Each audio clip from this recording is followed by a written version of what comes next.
Hindi production number ang paglalaba, mag-new Surf 5-in-1 na. May 5-in-1 na galing para sa labadang malinis at mabango. 5 pesos lang. Ganda happy sleep ko, no? 5-in-1? New Surf 5-in-1.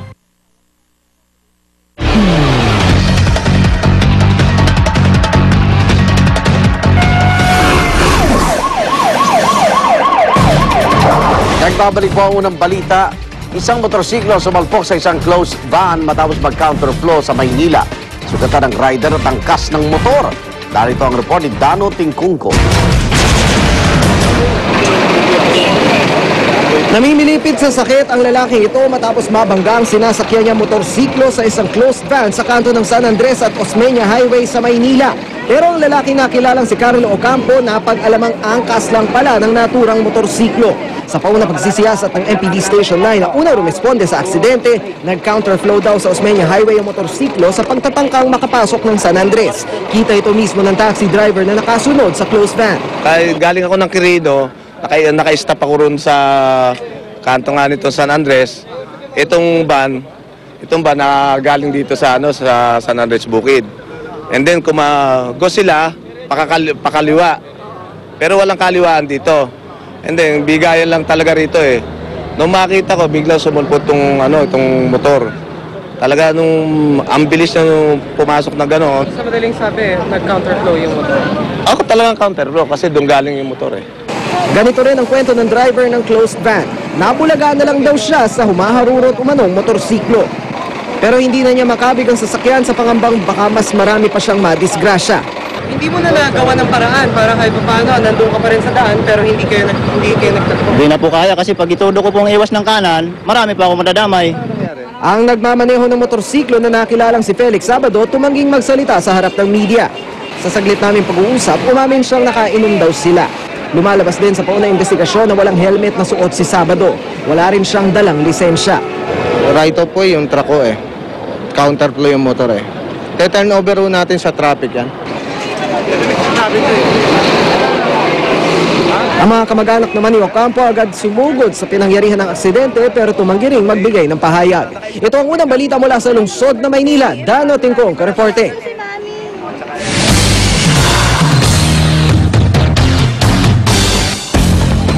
Plano ng Department of Public Works and Highways o DPWH na magtayo po na tinatawag na Elevated EDSA para malunasan ang mabigat na taloy ng trapiko. Pero ang bagong kalsadang yan hindi libre. Dadaan po yan at may toll na babayaran. Narito ang report ni Lia Manyalak. Ganito ang tagpo sa EDSA araw-araw, lalo na tuwing rush hour. Halos bumper to bumper, ika nga. Huwag na raw ipagtaka, ayon mismo sa MMDA, hanggang 3,800 bus ang nagsisiksikan sa kalsadang ito bawat araw. Gayong batay sa pag-aaral ng Japan International Cooperation Agency, ay 1,600 bus lang daw ang kayang i-accommodate ng EDSA. Partida't hindi pa kasama dyan ang mga sasakyan ng mga pribadong motorista. Kaya para mapagaan ang daloy ng trapiko at mabawasan ang perwisyo sa mga motorista, isang bagong EDSA ang balak gawin ng DPWH. Planong ilagay sa ibabaw ng kasalukuyang EDSA, magiging kapantay raw ito ng MRT. 3 lane sa magkabilang direksyon ang itatayo sa mga bahaging may flyover, gagawing mas mataas ang elevated EDSA. 3 entry at exit points din ang ilalagay, isa sa Quezon City, Green Hills at Makati. At tulad ng NLEX at SLEX, posibleng magbayad ng toll ang mga motorista pagdaan dito. We will build it on top of EDSA. In other countries, 3 levels na tayo. Pinag-iisipan pa lang natin kung sa second level tayo. Reaksyon naman ng National Council for Commuters Protection sa planong pagsingil ng toll sa elevated EDSA. Tugtog-tugtog na pahirap. Pag nanggaling ka sa NLEX, nagbayad ka na ng toll. Pagdating mo ng EDSA, pasok ka na naman sa toll. Pagdating mo ng Makati, Skyway ka na. Puro toll na lang. Mahal na daan na pala ito eh. 50 bilyong piso ang tinatayang halaga ng proyekto para sa 22 kilometers na elevated EDSA. Kung hindi raw matuloy ang elevated EDSA, pinag-aaralan na rin ng DPWH na maglagay na lang ng mga tunnel. Mas pabor dito ang ilang senador. Would that be serving 2 birds or hitting 2 birds with 1 stone? Yes, It'd be solving traffic and the drainage problem at the same time dahil sa Metro Manila lang ho. Maski na walang bagyo, basta umulan, wala na agad pasok pati Senado. Yun nga lang, ayon sa DPWH, mas mahal daw ang tunnel. Wala pang time frame ang DPWH kung kailan ito mauumpisahan, pero tiyak na gagawin daw ito sa termino ni Pangulong Noynoy Aquino. Para sa unang balita, Lia Manyalak reporting. Ipinasusubasta ngayon para sa charity ang sapatos na ginaya mula sa 1989 movie na Back to the Future 2. Ito ang sapatos na isinuot ng bidang si Marty McFly, ang role na pinasikat ni Michael J. Fox. Ang perang maliliko mapupunta po sa foundation ni Fox na nagsasaliksik sa lunas sa Parkinson's disease. Narito ang report ni Katatibayan. Kung avid fan ka ng 80s movie na Back to the Future, tiyak ikatutuwa mo ang sapatos na ito. Ito ang 2011 mythical Nike Mag Shoes, prototype ng sapatos na isunod ng bidang si Marty McFly o ang role na pinasikat ni Michael J. Fox sa Back to the Future trilogy. Pero kung ang sapatos ni McFly sa pelikula, automatic na nagsisintas ng sarili, ang real-life version nito, kamukhang kamukha lang ang itsura pero walang high-tech na kakayahan. 1,500 pares ng naturang sapatos ang ibinebenta sa isang online auction mula nitong Biyernes hanggang sa darating na Linggo. Ang perang maliliko mula rito, ibibigay sa Michael J. Fox Foundation for Parkinson's Disease Research. Kaya naman ikinagagalak ni Michael J. Fox ang ganitong proyekto. So to bring all three of them together in a broader community that brings attention to Parkinson's and helps us raise money in our mission to cure the disease. It's just great, and we're really thrilled that Nike did this and Universal, and it's just an exciting thing, and I think it'll have a big impact. Mapalad naman ang certified sneakerhead o sneaker shoes collector na si Antonio Aguirre.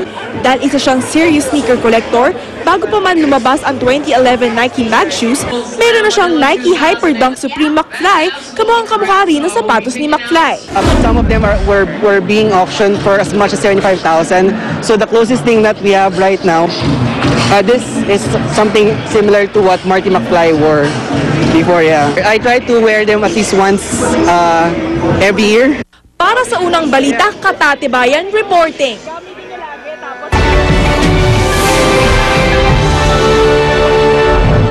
Apat patay sa pagguho ng isang apartment building sa Thailand. Isa naman ang naiulat na nasugatan. Patuloy po ang paghahanap ng mga rescuers sa iba pang residenteng pinaniniwala ang na-trap sa mga bumagsak na pader. Sa inisyal na investigasyon ng mga otoridad, posible raw na humina ang pundasyon ng gusali dahil sa malakas na ulan at baha. Patuloy ang investigasyon ng pulisya sa insidente. 5 puting tiger cubs sa China, inaalagaan ng isang Manchurian tiger. Kahit hindi niya mga sariling anak, ang Manchurian tiger na ito ang tumatayong ina ng mga puting Bengali tiger cubs. Kulang na raw kasi ang gatas ng tunay na ina ng mga white baby tiger. Pero unti-unti na rin daw nakakakain ng maliliit na piraso ng karne ang mga baby tiger. Ayon sa staff ng zoo, magsasagawa sila ng special training para agad lumakas ang mga tiger cubs at maiharap sa publiko.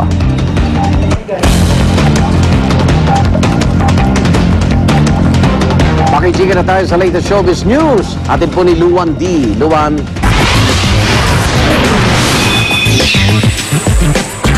Salamat, Igan. In just a few hours, sasabak na ang pambato natin si Shamsi Supsup sa 2011 Miss Universe Beauty Pageant sa Brazil. Umaasa naman ang mga kaanak at kaibigan ni Shamsi na maiuwi niya ang corona. Narito ang unang chika.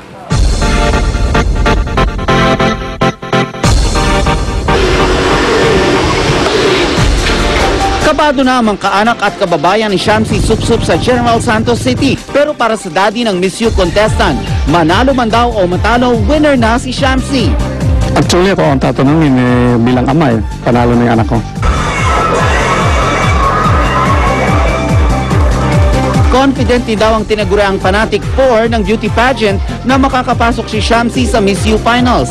Last year, sumikat sa YouTube ang video ng apat habang nagpapakita ng matinding show of support para sa nooy candidate ng Pilipinas sa Miss You na si Venus Ra. At ngayon, ready na naman daw silang sumuporta kay Shamsi. Lalo pat tiwala raw silang makakapasok ito sa finals.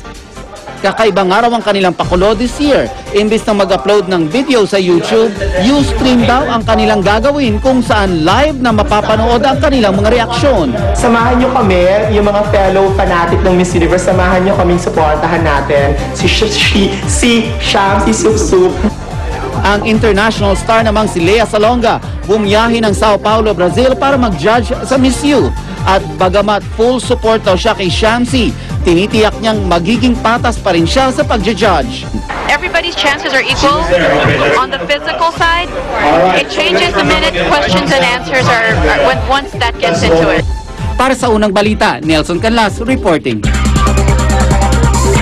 Samantala, Chris Aquino at Marian Rivera magkakaroon nga ba ng movie together? Yan ang chika ko later, so stay tuned. At ang hirit namin mamaya, dalawa umanong nakaw na motorsiklo na bawi ng mga otoridad sa Caloocan. Mahigit 100 tao patay sa sunog sa Kenya. Abangan yan at iba pa sa unang balita mamaya.